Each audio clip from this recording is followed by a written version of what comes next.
আমরা আজকে ঘুরতে যাচ্ছি, বাসে উঠে পড়েছি। ডিসেম্বর মাস মানেই হলো একটু ঘোরাফেরার দিন।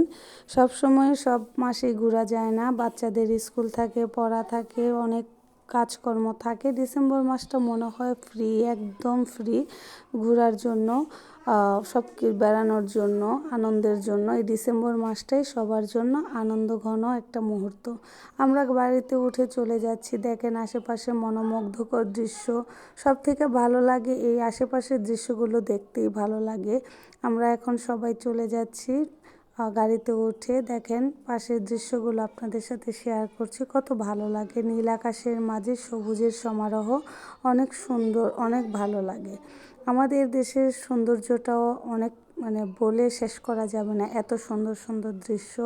আমরা যাচ্ছি আর দেখছি বাচ্চারা খুব আনন্দ করছে। এরকম গাড়ি সব জায়গায়, ওরা ভাবছে যে আমরা ব্রিজে উঠছি, নামছি, কত সুন্দর, এরকম কিভাবে হচ্ছে। বিশেষ করে আমার ছোটদের যে দুই ছেলে, তাদের প্রশ্নের শেষ নেই। দেখেন আমরা আস্তে আস্তে যাচ্ছি আর বলছি আর কতটুকু যেতে হবে, কতক্ষণ লাগবে যেতে। তাদের একটার পর একটা প্রশ্ন, তাদের প্রশ্ন শেষ হচ্ছে না। আমরা কতটুকু আসছি, লাস্ট অবশেষে বললাম আমরা এয়ারপোর্ট এসে পৌঁছে গেছি।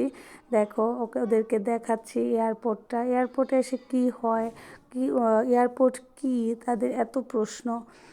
সবাই বাহিরে কিভাবে যায়, এয়ারপোর্টে প্লেনে কোথা থেকে উঠে, প্লেন ওইটা তো সামনে প্লেন নেই, তাদের অনেক প্রশ্ন। তো যাই হোক, তাদের এত প্রশ্নের উত্তর দিতে হলে তাদেরকে সরাসরি দেখাতে হবে যে এয়ারপোর্টে যাওয়ার পর কিভাবে ওইখান থেকে সবাই প্লেনে উঠে দূর দূরান্তরে যায়। তারপর তাদেরকে ভালোভাবে বোঝাতে হবে। যতটুকু বোঝানোর তাদেরকে বুঝিয়ে এখন চলছে। গাড়িতে তাদের বসিয়ে রেখেছি, কিন্তু তাদের কথা শেষ হচ্ছে না, তাদের দেখা শেষ হচ্ছে না। কেউ জানালার পাশে বসবে, কেউ জানালার কাছে বসে সরাসরি এই দৃশ্যগুলো দেখবে, প্রশ্ন করবে, তাদের ভিতরে কৌতূহলগুলো বলে জানবে তাদের গাড়িগুলো এত থেমে আছে কেন। তাদের ভিতরে অনেক কৌতূহল। এভাবেই আমরা যাচ্ছি।